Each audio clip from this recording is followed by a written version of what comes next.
kewajiban kita, yaitu saat maghrib berjamaah.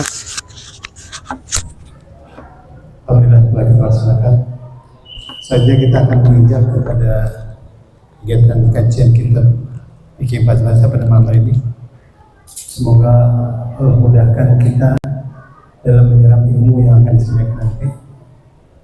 Begitu, mari sama-sama kita buka kajian pada malam ini dengan sama-sama bacakan Al-Asma. Bismillahirrahmanirrahim. Selanjutnya kepada Pak Ustadz, sudah siap? Yang bersahabat Ustadz.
Bismillahirrahmanirrahim. Assalamualaikum warahmatullahi wabarakatuh.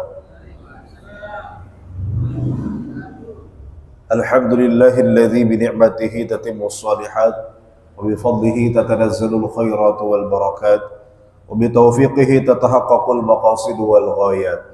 Allahumma shalli wa sallim wa barik ala sayyidina Muhammadin wa ala alihi wa ashabihi wa man tabi'ahum bi ihsanin ila yaumiddin. Rabbi shrah li sadri wa yassir li amri wahlul 'uqdatam min lisani yafqahu qawli. Allahumma anfa'na bima 'allamtana wa 'allimna ma yanfa'una wa zidna 'ilman nafi'a, amma ba'd. Hadirin jamaah kajian ba'da maghrib Masjid Al-Ikhlas yang dirahmati oleh Allah Subhanahu wa taala. Alhamdulillah, puji dan puja kehadirat Allah Subhanahu wa taala yang senantiasa memberikan kita karunia-Nya sehingga di maghrib ini kita masih bisa melaksanakan salat berjamaah. Kemudian kita lanjut dengan kegiatan bermudzakarah, mudzakaratul ilm. Mudah-mudahan kita senantiasa diberikan limpahan rahmat dan maghfirah oleh Allah Subhanahu wa taala. Salawat dan salam semoga selamanya terlimpahkan kepada junjungan kita Nabi Muhammad sallallahu alaihi wasallam, kepada keluarganya, para sahabatnya, dan kepada seluruh umatnya, dengan harapan mudah-mudahan kita semua, khususnya yang hadir di sini, juga termasuk dari umat Rasulullah yang mendapatkan syafaatul ummah di yaumil qiyamah. Amin ya rabbal alamin. Jamaah rahimakumullah, kita melanjutkan fikih salat kita, yang mana kalau tidak salah di bulan kemarin kita sudah sampai membahas tentang kunut, Pak, ya. Jadi dari mulai niat, takbiratul ihram, kemudian berdiri, ya, baca Al-Fatihah, kemudian baca surat, ruku, sujud, ruku, i'tidal, kemudian terakhir membaca kunut, doa kunut, ya. Nah, maka selanjutnya yaitu rukun berikutnya, yaitu sujud, ya. Setelah i'tidal, ya, kemudian kalau dalam salat subuh bagi madzhab Syafi'i itu melaksanakan kunut, maka setelah itu kemudian sujud.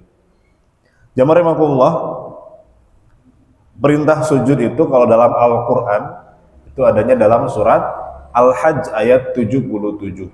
Bunyinya, ya ayyuhalladzina amanu ruk'u wasjudu wa'budu rabbakum waf'alul khaira la'allakum tuflihun.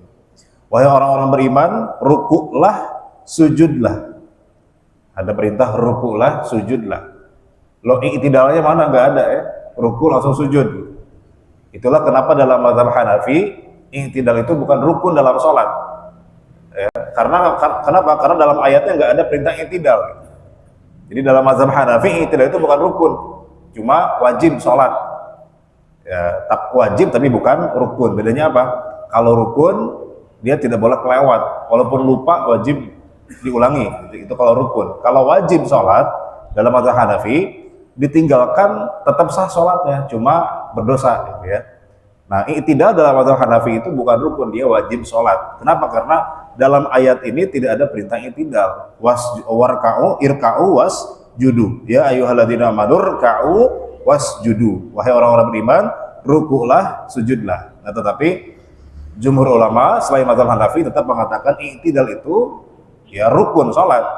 Kenapa? Karena nanti dalam hadis yang berapa kali kita ulang-ulang ya, hadis tentang orang Arab Baduy yang sholatnya tidak benar, kemudian Nabi suruh ulangi 3 kali, setelah itu kemudian Nabi mengajarkan bagaimana sholat yang benar. Disitulah dalil rukun sholat, di mana Nabi memerintahkan kepada orang Arab Baduy ini bagaimana cara sholat yang minimal sah. Nah, di dalam hadis itu ada perintah summakum hatta ta'tadila qa'iman. Setelah ruku, berdirilah kamu sampai kamu lurus dalam i'tidalnya gitu ya. Nah, itu maka i'tidal termasuk rukun sholat. Kemudian sujud otomatis. Nah, sujud ini kesepakatan seluruh ulama. Semua ulama sepakat ijma bahwa sujud ini adalah rukun dalam sholat. Ya, 4 mazhab itu sepakat, Hanafi, Maliki, Syafi'i, Hambali sepakat sujud itu rukun dalam sholat. Ya, ini dari ya orang Badui tadi itu yang sholatnya tidak benar, sudah diajarkan oleh Nabi. Salah satu perintah Nabi, "Sumasjud hatta tatma'inna sajidan." Kemudian sujudlah kamu sampai tumakninah dalam sujudmu, ya. Jadi sujudnya harus tumakninah.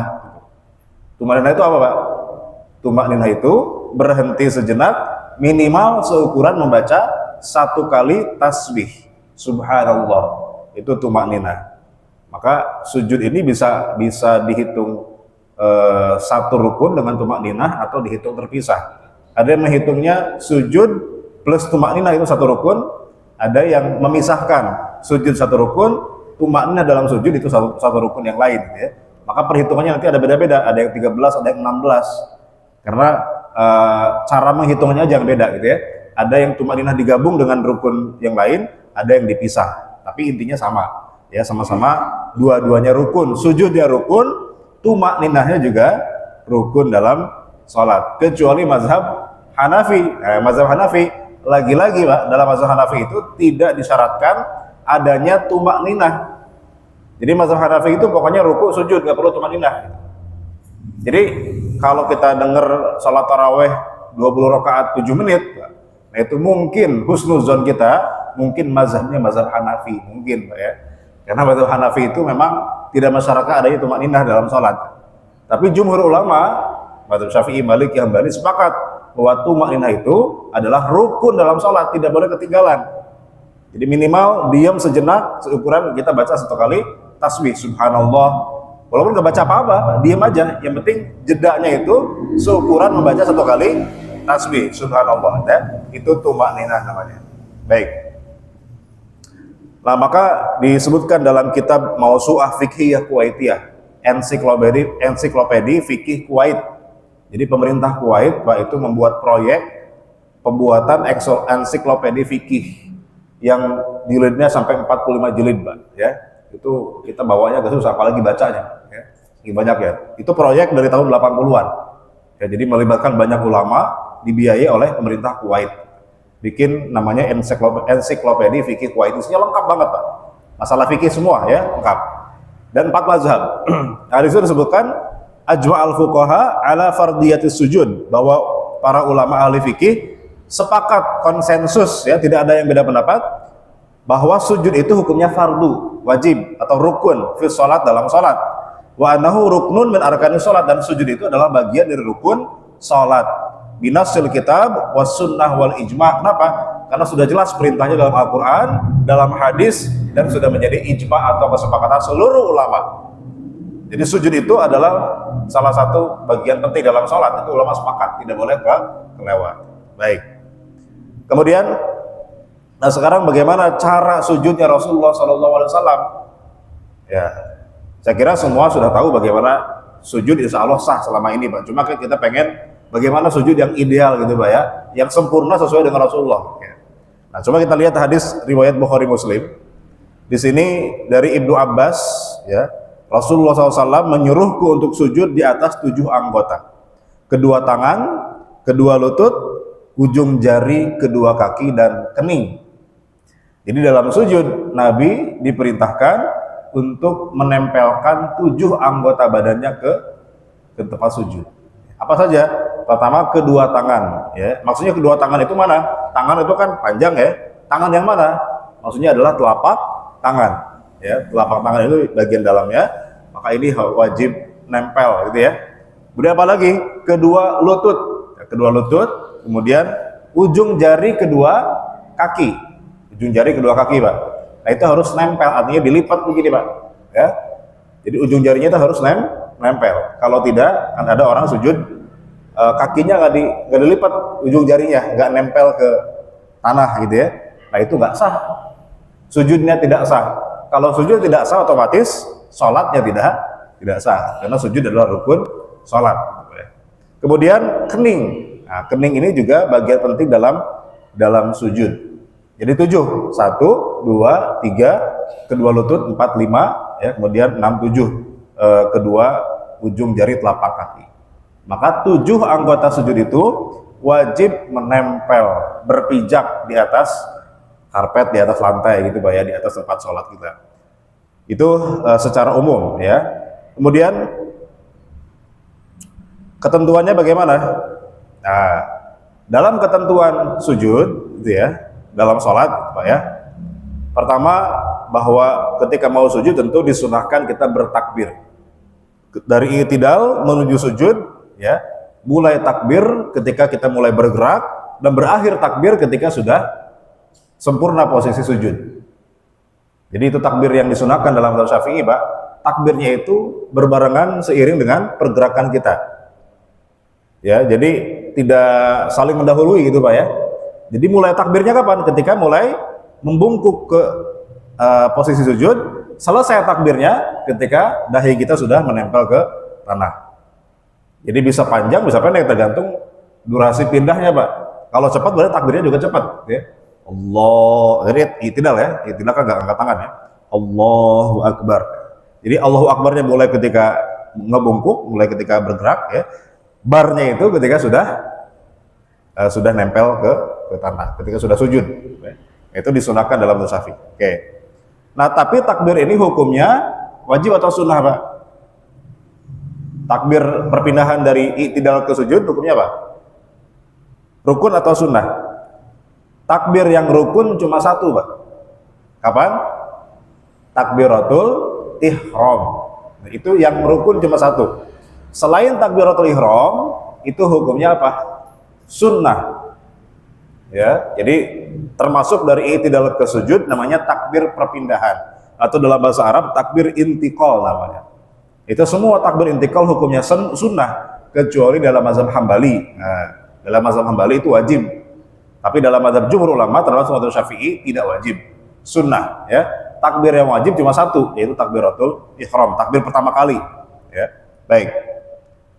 Kemudian dari posisi i'tidal menuju sujud, mana yang nempel ke tanah duluan? Ya, lutut duluan atau tangan dulu? Mana yang nempel duluan? Biasanya Bapak yang mana dulu, Pak?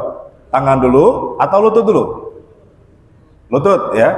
Kalau lutut berarti itu mazhab jumhur ulama. Mazhab mayoritas ulama itu lutut duluan, ya. Ada nggak yang tangan duluan? Ada, mazhab Maliki. Nah, mazhab Maliki itu tangan duluan, ya. Jadi boleh nggak dua-duanya, ya? Maksudnya kapan-kapan tangan duluan, kapan-kapan lutut duluan, ya boleh, karena itu dua-duanya ada mazhabnya, gitu Pak ya. Tapi kalau mayoritas ulama itu lutut duluan. Jadi ya secara normal mungkin lutut duluan, Pak ya, karena kalau tangan duluan juga agak susah, Pak ya. Kecuali mungkin kalau orang yang punya asam urat. Nah, kalau punya asam urat kadang-kadang kalau lutut duluan agak susah, Pak. Maka tangan duluan boleh, nggak masalah, gitu ya. Yang nggak boleh kepala duluan, Pak, itu nggak boleh. Itu jatuhnya salto, Pak ya, bukan sujud. Jadi pilihannya cuma dua, lutut duluan atau tangan duluan. Dan itu ada dua riwayat yang memang menyatakan hal itu. Nah, Satu hadis riwayat Abu Hurairah dari Abu Dawud, Rasulullah SAW mengatakan, "Idza sajada ahadukum fala yabruk kama yabrukul ba'ir wal yadha yadayhi qabla rukbatayhi." Kalau kalian sujud, kata Nabi, maka janganlah dia sujud seperti sujudnya onta. Ya. Wal yadha yadayhi qabla rukbatayhi, maka hendaklah dia letakkan tangannya dulu sebelum lututnya. Nah, ini hadis yang dipakai oleh mazhab Maliki, tangan dulu sebelum lutut. Kata Nabi, kalau sujud jangan sujud seperti onta. Ada yang pernah lihat onta, Pak? Ya? Di Ragunan, Pak, di Ragunan. Atau pernah umroh ke Saudi, Pak? Ya, pernah lihat onta. Gimana cara onta turun dari berdiri ke bukan sujud sih kalau onta, Pak, ya? Apa namanya, Pak, kalau onta itu? Duduklah gitu ya. Itu kalau berdiri menuju duduk, onta itu mana yang dilipat duluan, Pak? Tangan dulu apa kaki dulu? Ya, emang onta punya tangan, Pak, ya? Semua kaki kan? Maksudnya tangan itu kaki depannya gitu, Pak, ya? Kaki itu kaki belakangnya. Kaki depan dulu atau kaki belakang dulu yang ditekuk, Pak, kalau onta? Ada yang pernah lihat, ya? Ada yang pernah merhatiin, Pak? Yang mana yang duluan kalau onta mau dari berdiri mau duduk? Itu yang dilipat yang mana duluan? Kaki depan atau kaki belakang? Kalau kita lihat, Pak, ya, kaki depan dulu, Pak, onta itu. Jadi onta itu kalau mau duduk itu kaki depan dulu yang ditekuk, baru kemudian kaki belakang. Nah, kalau diibaratkan manusia, Pak, berarti harusnya apa dulu? Tangan. Kalau onta tangan dulu berarti kan. Nah, ini masalahnya, Pak. Hadis ini agak terbalik. Kenapa jumhur ulama tidak memakai hadis ini? Jadi kata Nabi kan kalau sujud jangan seperti onta. Hendaklah tangan dulu sebelum lutut. Padahal onta itu tangan dulu justru, Pak. Harusnya kan kalau jangan seperti onta, harusnya apa dulu? Lutut dulu harusnya. Karena onta itu tangan duluan gitu, Pak, ya. Nah, kata Ibnu Qayyim al-Jauziyah, hadis ini bermasalah. Karena secara lafadznya ini terbalik. Terbalik, Pak. Harusnya kalau jangan seperti onta, harusnya apa dulu? Lutut dulu harusnya sebelum tangan. Karena faktanya onta itu tangan dulu sebelum lutut. Kalau diibaratkan kaki depan itu tangan gitu, Pak, ya. Nah, makanya hadis ini bermasalah gitu. Secara matannya itu karena ada yang terbalik. Itu kesalahan siapa? Bukan kesalahan Nabi, Pak, ya. Itu kesalahan yang meriwayatkan hadisnya. Karena bisa jadi yang meriwayatkan hadisnya itu mungkin ingatannya agak kacau, Pak, ketika dia meriwayatkan hadis mungkin sambil mikirin hutang, sambil mikirin apa gitu, Pak, ya. Sehingga kebalik dia ininya, kata-katanya. Gitu. Karena dalam hadis itu kadang-kadang ada yang terbalik tuh periwayatannya, misalnya menyebut nama, kadang-kadang ada yang terbalik, harusnya Ahmad bin Muhammad jadi Muhammad bin Ahmad gitu, ya. Ada kasus seperti itu dalam hadis. Maka para ulama hadis itu meneliti dengan dengan hati-hati gitu, ya, untuk menerima hadis itu benar apa enggak gitu, ya. Bukan hanya sekedar orang-orang yang meriwayatkannya, tapi juga bagaimana kesesuaian isi hadisnya gitu. Nah, baik. Maka jumhur ulama tidak memakai hadis ini karena hadisnya bermasalah. Yang dipakai adalah hadis yang kedua ini dari Wa'il bin Hujr, kana Nabi sallallahu alaihi wasallam idza sajada wada'a rukbatayhi qabla yadayhi. Nah, ini hadis yang lebih sahih, ya, bahwa Nabi itu kalau sujud meletakkan kedua lututnya terlebih dahulu sebelum tangannya. Jadi lutut duluan sebelum tangan. Wa idza nahadha rafa'a yadayhi qabla rukbatayhi. Tapi ketika bangun dari sujud, Nabi mengangkat tangannya dulu sebelum lutut. Iyalah, Pak, nggak mungkin lutut duluan, Pak, yang diangkat, Pak, ya.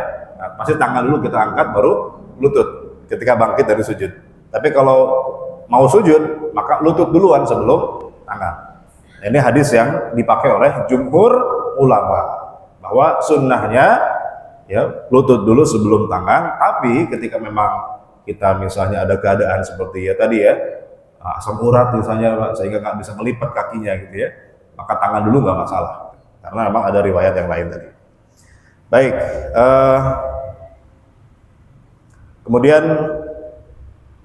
ini, ya, jadi jumhur mengatakan lutut duluan, kalau mazhab Maliki tangan duluan. Dan ini hukumnya sunnah, artinya mau ditukar pun nggak masalah gitu, ya. Toh ini hukumnya sunnah. Nah, yang ketiga masalah ketentuan dalam sujud, kening itu ada satu hadis yang memang menekankan, ya, Nabi Muhammad SAW agar kening kita itu menempel di tempat sujud, di tanah atau di karpet, ya. Idza sajadta famakkin jabhataka minal ard. Riwayat Daruqutni, kata Rasulullah, kalau kamu sujud pastikan keningmu itu menempel ke tanah, ke lantai, gitu ya. Nah maka nanti para ulama mengatakan bahwa kening itu bagian yang wajib harus nempel ke tanah atau ke tempat sujud. Kalau tidak, maka sujudnya tidak sah. Bahkan dalam mazhab Syafi'i, Pak, saking ditekankannya kening ini harus nempel ke tempat sujud, maka kening ini bukannya sekedar nempel, tapi tidak boleh terhalang oleh apa? Oleh benda yang ikut dengan gerakan tubuh kita. Jadi kening ini harus terbuka, harus langsung nempel ke tempat sujud. Ini mazhab Syafi'i. Karena tadi perintahnya kan yang tadi hadisnya, kemudian ada hadis yang kedua yang menguatkan pendapat Syafi'i, gitu ya. Ataina Rasulullah SAW, kata Khabbab, ini seorang sahabat Nabi, dia mengatakan, kami datang kepada Rasulullah SAW, fasyakauna ilaihi harraramdo. Kami mengadukan kepada beliau panasnya pasir. Jadi zaman dulu Pak, orang atau Nabi dan para sahabat itu sholat di atas pasir. Belum ada karpet Pak di masjid itu. Dan tidak ada atapnya. Yang ada atapnya cuma shaf kedua dan shaf pertama doang. Dan shaf terakhir Pak. Ya. Jadi di tengah-tengah itu nggak ada atapnya. Jadi matahari langsung menyorot ke pasir. Sehingga kalau zuhur, ya bayangkan Pak, zuhur musim panas di Arab Saudi, di Madinah, ya panasnya luar biasa Pak ya. Ada yang pernah umroh Pak ya, pas musim panas di situ, wah panasnya luar biasa. Sekarang enak Pak, ada AC-nya, adem.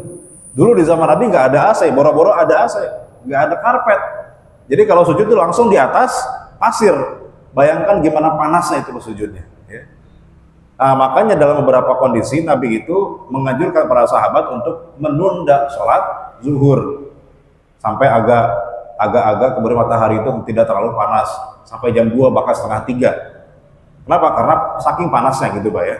Nah suatu saat para sahabat mengadukan kepada Nabi, ya Nabi kami sholat tapi sujudnya boleh nggak kita tutup pakai kain apa pakai apa gitu ya? Karena apa? Karena pasirnya panas banget. Apa kata Nabi? Falam yuskina, tapi Nabi tidak memberikan keringanan. Tetap harus nempel dahinya. Mendingan waktu sholat agak ditunda ya daripada harus menutup dahi dari tempat sujud. Oh berarti kening ini harus memang langsung nempel ke tanah. Bahkan Nabi ketika para sahabat minta keringanan karena pasirnya panas, itu Nabi tidak memberikan keringanan, tetap harus nempel artinya. Mendingan agak digeser waktu zuhurnya. Nah ini saking wajibnya. Maka dalam mazhab Syafi'i kening itu wajib menempel ke. Nah hati-hati makanya Pak. Kalau kita misalnya ada yang rambutnya agak gondrong Pak ya, panjang. Ketika sujud, nah jangan sampai rambutnya itu menghalangi dahi. Sehingga apa? Ya nggak sah sujudnya. Kalau sujud tidak sah, otomatis sholatnya tidak sah. Atau misalnya kita pakai peci Pak, tapi pecinya ke depan banget begini Pak. Nah, ini kan semua dahi tertutup, otomatis ini tidak sah. Tapi gimana kalau misalnya cuma setengah doang Pak? Jadi setengah tertutup tapi setengah terbuka, setengah nempel, setengah enggak nempel langsung. Sah nggak Pak? Sah. Jadi yang penting ada sebagian dahi yang nempel ke tempat sujud. Tidak harus semuanya. Ya. Lebih afdal lagi kalau semuanya Pak. Makanya kan agak diginikan Pak kalau sholat itu ya. Nah, supaya dahinya semuanya nempel ke tempat sujud. Tapi kalau sebagian nggak masalah, tetap sah. Itu kalau laki-laki Pak. Nah kalau ibu-ibu suka kadang-kadang mukenanya yang lebar, ya, sehingga ketika sujud itu dahinya itu tidak nempel langsung ke karpet, tapi apa terhalangi oleh mukenanya. Nah ini tidak sah, ya. Jadi ibu-ibu hati-hati. Jadi kalau sujud itu jangan di atas mukena, tapi di atas tempat sujud langsung, jangan terhalangi. Nah itu mazhab Syafi'i. Dalilnya tadi Pak ya, dalilnya bahwa para sahabat pernah mengadukan ke Nabi karena pasirnya panas, untuk kemudian dikasih alas gitu ya supaya nggak panas, maka Nabi tidak membolehkan. Artinya bukan alas yang di sajadah, bukan, maksudnya pakai bajunya gitu ya. Jadi makanya tidak boleh menghalangi kening itu dengan baju yang menempel atau yang bergerak dengan gerakan kita. Misalnya sorban, kita pakai sorban ya, kemudian sujud, sorbannya menghalangi kening, nah itu yang tidak boleh. Tapi kalau sorbannya kita gelar di bawah, tidak bergerak dengan gerakan tubuh kita, itu nggak masalah, boleh. Ya, atau misalnya sajadah nggak masalah. Gitu ya. Yang nggak boleh adalah tertutup dengan pakaian, dengan baju atau apapun yang bergerak dengan gerakan tubuh kita. Misalnya peci, sorban yang kita pakai, atau kalau agim itu imamah ya, sorban yang dililit di kepala, nah itu juga dipastikan tidak menghalangi semua bagian dahi dari tempat sujud ketika sholat. Itu kalau dalam mazhab Syafi'i. Lain halnya dalam mazhab yang lain. Kalau dalam mazhab yang lain tidak diwajibkan, tidak disyaratkan harus nempel langsung ke tanah. Boleh walaupun terhalangi, ya. Itu kalau pakai mazhab yang lain. Apa dalilnya? Dalilnya adalah hadis dari Anas bin Malik yang membolehkan tidak tertutup ya. Kunna nusalli ma'a Rasulullah SAW fi syiddatil har. Dulu kami sempat sholat di belakang Rasulullah dalam keadaan sangat panas. Fa idza lam yastati ahaduna an yumakkina jabhatahu minal ard yabsutu sawbahu fayasjudu alaihi. Ketika salah seorang di antara kami tidak bisa menempelkan dahinya ke tanah karena saking panasnya itu ya, maka dia kemudian menggelar bajunya kemudian sujud di atasnya. Oh berarti boleh dong kalau begitu, menggelar baju mau sujud di atas bajunya. Nah, berarti tidak wajib tertutup dahinya. Kata mazhab siapa? Mazhab selain Syafi'i ya. Berarti mazhab Hanafi, Maliki dan Hambali. Tapi dijawab pada mazhab Syafi'i. Memang hadisnya hadis sahih, tapi pemahamannya begini kata mazhab Syafi'i. Memang benar para sahabat itu kemudian sujud di atas baju dan Nabi membolehkan itu. Cuma maksudnya adalah baju yang dibawa, yang tidak dipakai gitu Pak ya. Dan digelar kayak sajadah. Karena zaman dulu kan para sahabat nggak punya sejadah Pak. Belum ada toko sejadah zaman dulu ya. Belum ada orang jualan atau bikin sajadah. Jadi kalau sujud ya kadang-kadang bawa kain sendiri gitu Pak. Jadi maksudnya adalah mereka bawa kain sendiri. Kemudian digelar, bukan baju yang dipakai. Karena kalau baju yang dipakai gimana caranya nutupin dahi Pak? Nggak susah juga, masa dibuka dulu Pak? Nggak mungkin Pak. Jadi maksudnya dalam hadis ini kata mazhab Syafi'i, bahwa yang dimaksud para sahabat memakai baju untuk alas sujudnya itu bukan baju yang dipakai, tapi bajunya yang dibawa dari rumah kemudian dipakai sengaja buat alas tempat sujudnya karena belum ada sejadah. Nah itu boleh memang, karena yang tidak boleh menutup dahi kita itu apa? Pakaian atau baju yang bergerak dengan gerakan kita, yang dibawa oleh tubuh kita, itu yang nggak boleh ya, kayak sorban yang dipakai atau peci ya, itu yang tidak boleh menghalangi dahi ketika sujud dalam mazhab Syafi'i. Makanya Pak, di negara mana gitu Pak ya, Pakistan apa mana gitu, ada model peci itu yang dicoak depannya Pak. Ada pernah lihat? Ini bentuknya itu kayak kubah masjid. Nah, itu dicoak bagian depannya. Nah, itu mungkin mazhabnya Syafi'i Pak. Ya, supaya dahinya itu semuanya nempel ke tempat sujud gitu. Nah, itu memang khasnya mazhab Syafi'i. Baik. Kemudian nah, jadi walaupun dalam mazhab Syafi'i mewajibkan dahi harus terbuka ketika sujud, tapi tidak harus semuanya, cukup sebagian kening saja ya. Ini dalam kitab Al-Majmu' dikatakan wal aula an yasjuda 'alaiha kulliha. Yang lebih utama sujud di atas dahi semuanya. Jadi kalau bisa terbuka semuanya bagus. Fa in iktasara 'ala ma yaqu 'alaihi al-ismu minha ajza'ahu. Tapi kalaupun sebagian enggak masalah, tetap sah. Ya, tapi lebih afdol kalau bisa semua dahinya itu menempel ke tempat sujud tanpa terhalangi oleh apapun. Baik. Kemudian kalau hidung gimana? Hidung termasuk anggota sujud apa enggak? Maksudnya harus nempel ke tempat sujud apa tidak ya? Nah, di sini kita menemukan hadis riwayat Bukhari Muslim dari Ibnu Abbas, "Umirtu an asjuda ala sab'ati a'dhum." Aku diperintahkan untuk sujud di atas 7 tulang. Alal jabhati, di atas kening, wa asyara biyadihi ila anfihi, tapi kemudian tangannya menunjuk ke hidung. Jadi Nabi menyebut aku diperintahkan sujud di atas 7 tulang. Yang satu kening. Tapi ketika Nabi menyebut kening, telunjuk Nabi menunjuk kemana? Ke hidung. Berarti sepaket itu Pak, kening sama hidung gitu ya. Tapi kemudian apakah hidung itu wajib, termasuk anggota sujud yang wajib atau tidak? Nah, mazhab Syafi'i mengatakan hidung itu sunnah. Yang wajib apa? Kening. Tetap yang wajib kening. Nah, kalau bisa sama hidungnya, alhamdulillah, bagus, sunnah gitu Pak ya. Nah, tapi kalau nggak bisa, nggak masalah, tetap sah sholatnya. Karena kalau buat orang Arab yang hidungnya mancung-mancung, Pak, enak tuh Pak ya. Gampang nempelin hidung ke tempat sujud, Pak ya. Nggak perlu usaha.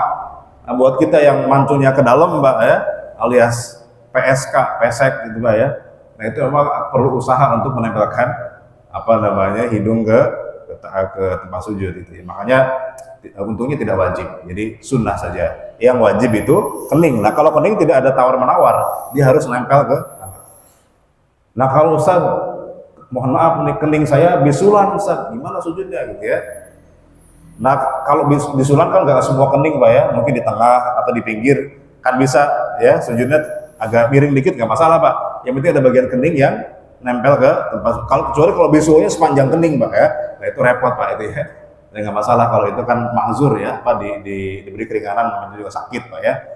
Sujud semampunya aja. Tapi kalau misalnya masih bisa nempel sebagian, maka wajib nempel sebagian. Misalnya di kanan gitu Pak, bisulnya ya, berarti sebagian yang sebelah kiri kita tempelkan. Gitu. Nah, pokoknya ada bagian dari dahi yang nempel ke tempat. Tapi kalau hidung, nah ini bagian dari sunnah saja, tidak sampai rukun ya. Kemudian ada hadis yang lain, ra'aitu Rasulullah SAW sajada bi'ala jabati ala khususnya. Nah ini dalil yang menunjukkan bahwa hidung bukan rukun, hidung itu sunnah. Apa dalilnya? Kata Jabir bin Abdullah, ini hadis riwayat Tabrani ya, aku melihat Rasulullah SAW itu sujud dengan dahi bagian atas, yaitu bagian tempat tumbuhnya rambut. Jadi Nabi itu pernah sujud, yang ditempelkan itu dahi bagian paling atasnya, itu yang bagian tempat tumbuhnya rambut. Nah, jadi kira-kira Pak, kalau nempelin yang bagian ini Pak, ketika sujud, kira-kira hidung nempel nggak Pak? Enggak, susah Pak. Karena kan berarti begini banget sujudnya gitu Pak ya. Karena yang nempel dahi bagian atas nih Pak. Nah, sehingga berdasarkan hadis ini berarti hidung tidak wajib nempel. Karena Nabi pernah sujud tidak menempelkan hidung. Ya. Karena secara logika tidak mungkin ya orang sujud di sini ya hidungnya nempel juga. Karena kan agak curam gitu Pak ya sujudnya gitu ya, agak curam. Baik. Kemudian Oke, yang berikutnya, boleh nggak sujud pakai kaos tangan? Karena kan tangan kan bagian dari anggota sujud ya. Nah, sebetulnya selain dari dahi, itu tidak masalah tertutup dengan benda yang lain, gitu ya. Makanya yang wajib itu cuma dahi saja.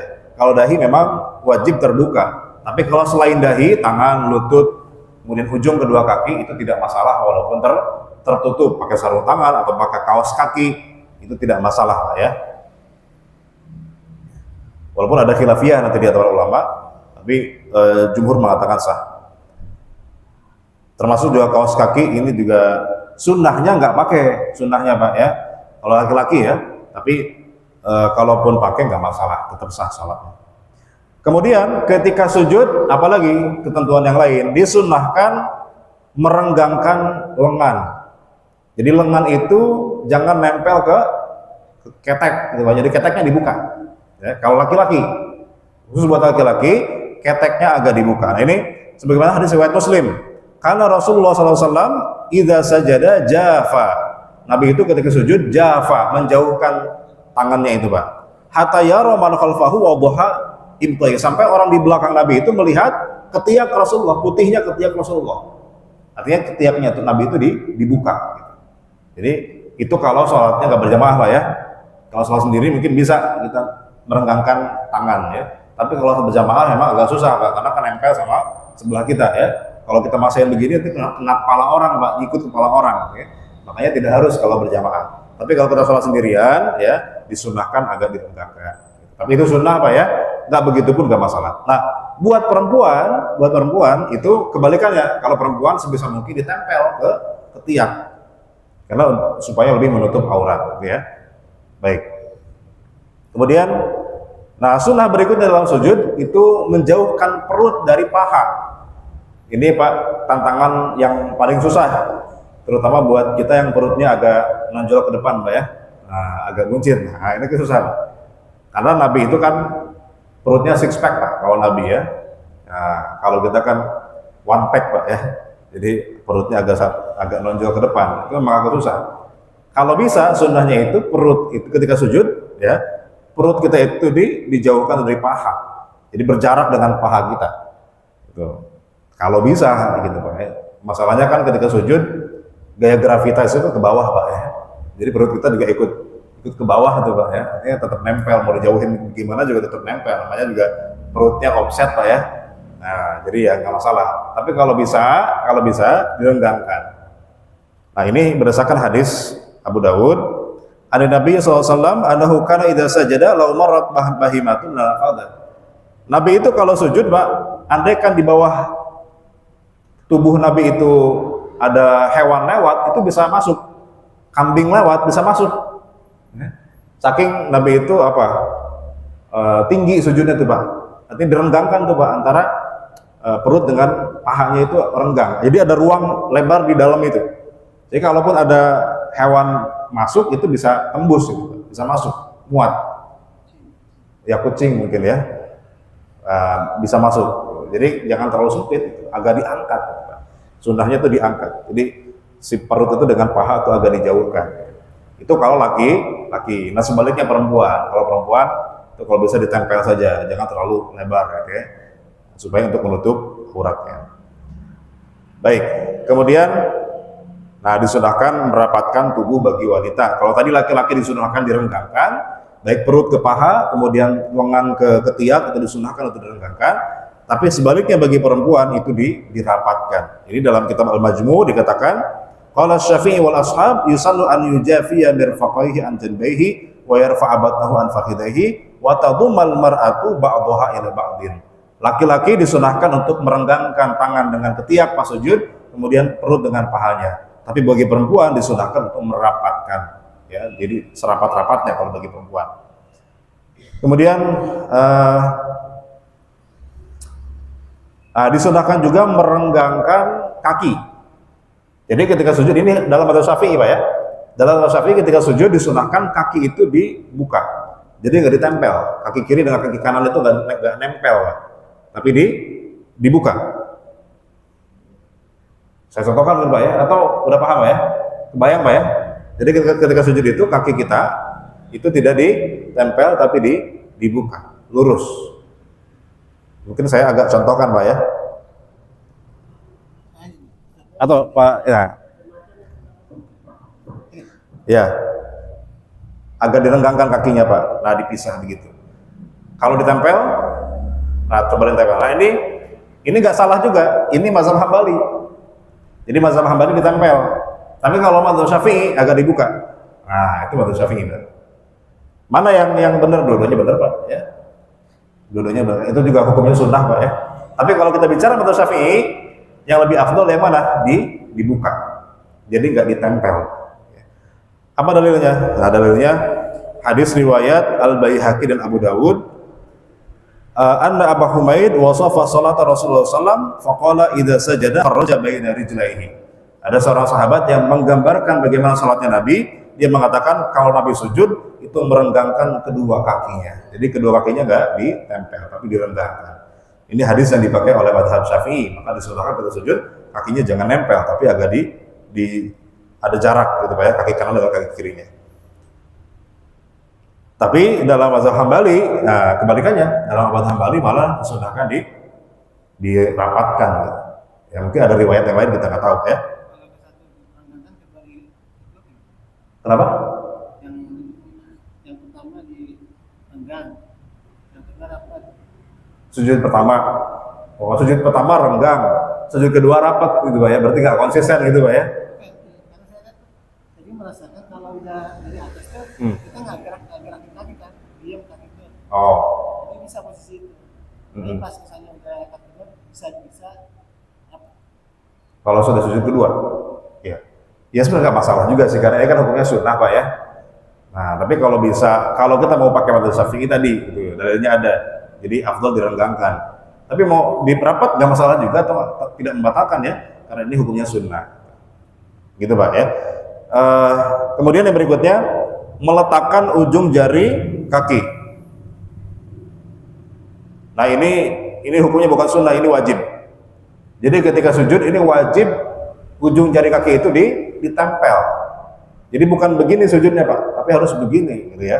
Si jari kaki itu bagian dalamnya itu nempel ke tanah, artinya harus dilipat.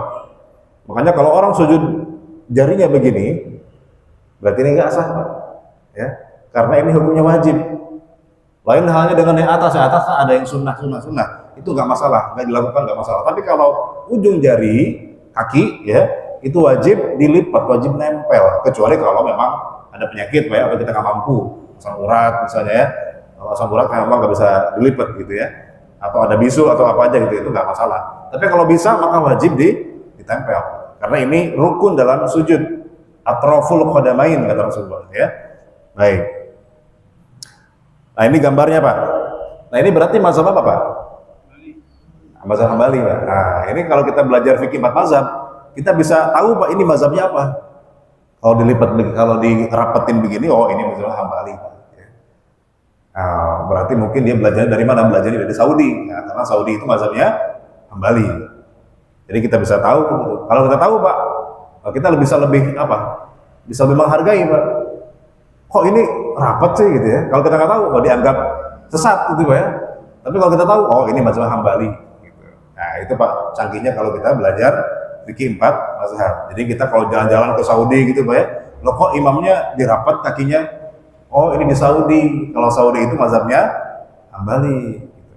Karena di imam kita lihat di Indonesia kebanyakan imam itu misalnya direnggangkan, oh berarti mazhabnya Syafi'i, itu Pak ya. Tapi tidak ada satu mazhab yang mengatakan boleh nggak dilipat.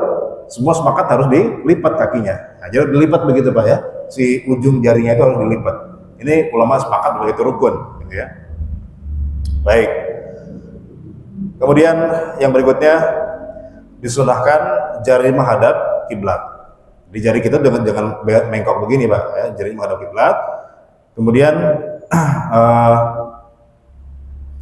disunahkan dalam sujud untuk merapatkan tangan. Jadi jari kita nggak dibuka lebar, tapi agak dirapatkan begini. Ya, ini sebagai Al-Baihaqi. Karena Nabi SAW idza raka'a farraja asabi'ahu. Jadi kalau Nabi ruku itu direnggangkan jarinya. Kemarin kita sempat bahas ruku ya. Jadi kalau ruku direnggangkan, ketika megang lutut itu jarinya renggang. Wa idza sajada dhamma asabi'ahu. Tapi kalau sujud jarinya dirapatkan. Jadi kalau sujud, sunnahnya jarinya rapat. Kalau ruku, sunnah jarinya renggang. Itu bedanya ruku dengan sujud, Pak ya. Gitu.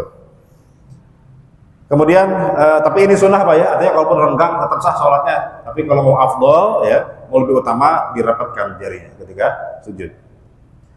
Kemudian sunnahnya juga posisi tangan kita itu sejajar dengan pundak kita. Ya. Karena idza sajada dhamma asabi'ahu wa ja'ala yadihi hadwa mankibaihi. Nabi itu ketika sujud merapatkan jari-jarinya dan meletakkan tangannya di bawah pundaknya. Jadi sejajar dengan pundak, gitu ya. Jadi nggak begini Pak, ada yang begini kan di atas di bawah dada gitu ya. Nah, itu ya sah sih tapi nggak sunnah. Sunnahnya di bawah pundak. Kemudian mengangkat siku. Ya, disunahkan sikunya diangkat. Kata Nabi, i'tadilu fi sujud wa la yabsut ahadukum dhira'aihi in bisatal qalbi. Kata Nabi, kalau kalian sujud maka luruskanlah atau apa? Renggangkanlah, jangan seperti anjing. Kalau anjing itu maaf apa? Begini kan? Nah, maka harus diangkat sikunya, jangan ditempel di tangan. Kemudian tumak ninah ini wajib dalam sujud, wajib tumak ninah. Artinya berdiam sejenak seukuran membaca 1 kali tasbih. Masih ada waktu Pak, sudah azan. Ramazan. Tunggu Pak dikit lagi Pak ya. Kemudian sunnah berikutnya baca tasbih. Ya, maka bacaan tasbih kita sudah insya Allah sudah hafal semua Pak ya. Subhana rabbiyal a'la wa bihamdi. Atau misalnya subhanakallahumma wa bihamdika Allahumma firli. Nah, itu yang 1 kali. Ya, bisa. Pokoknya bacaan tasbih gitu Pak ya. Boleh. Kemudian baca doa. Nah, ketika sujud kita disunnahkan baca doa. Selain baca tasbih, disunahkan kita baca doa. Doanya apa? Apapun Pak hajat kita, asalkan pakai bahasa Arab. Nah, jadi kalau mau baca doa dalam sujud, boleh doa apapun asalkan pakai bahasa Arab. Kata Nabi Muhammad SAW, aqrabu ma yakunul abdu min rabbihi wa huwa sajid. Waktu yang paling dekat di mana hamba, momentum di mana hamba itu lebih dekat kepada Tuhannya adalah ketika sujud. Fa'aksiru ad-du'a, maka perbanyaklah doa dalam sujud. Jadi kalau kita sholat sendirian, Pak, sholat tahajud, sholat duha, maka ketika sujud itulah waktunya kita berdoa. Karena itu posisi paling dekat kita dengan Allah. Nah doanya apa? Terserah, asalkan pakai bahasa Arab. Kalau kita nggak hafal doanya pakai bahasa Arab, boleh nggak pakai bahasa Indonesia, Pak? Boleh, tapi jangan diucapkan dalam hati saja. Kalau mau ke bahasa Indonesia, takutnya nanti kalau diucapkan jadi batal, Pak, salatnya. Ya, kan harus pakai bahasa Arab. Baik, kemudian terakhir, nah diwajibkan tanakus. Apa itu tanakus? Tanakus itu artinya memposisikan kepala lebih rendah daripada bokong. Jadi wajib itu dalam sujud. Nah, ini kadang-kadang mohon maaf nih, ada orang, Pak, karena penuh masjidnya, tinggal bagian tangga tersisa tuh Pak yang kosong. Jadi ada orang sholat di tangga. Ya, jadi kaki dengan pas sujud itu kepalanya lebih tinggi daripada bokongnya. Itu bukan sujud namanya, Pak, maka nggak sah sujudnya. Ya, jangan sampai kepala lebih tinggi daripada bokong. Nah, itu yang tidak sah. Jadi harus lebih bawah. Baik, saya kira itu yang bisa saya sampaikan. Mudah-mudahan ada manfaatnya. Mungkin selebihnya saya serahkan kepada moderator. Fadhil. Alhamdulillah, ya Ustaz, bagi kami kajian kita pada hari sore ini mengenai khususnya di sujud. Mudah-mudahan ini menambah ilmu kita dan tentunya kita akan melaksanakan dalam kegiatan sholat kita sehari-hari. Baik, kita tentu saja acara kajian pada malam ini dengan sama-sama bacakan hamdalah dan doa kafaratul majelis. Alhamdulillahirrahmanirrahim. Subhanakallahumma wa bihamdika asyhadu an la ilaha illa anta astaghfiruka wa atubu ilaik. Assalamualaikum warahmatullahi wabarakatuh.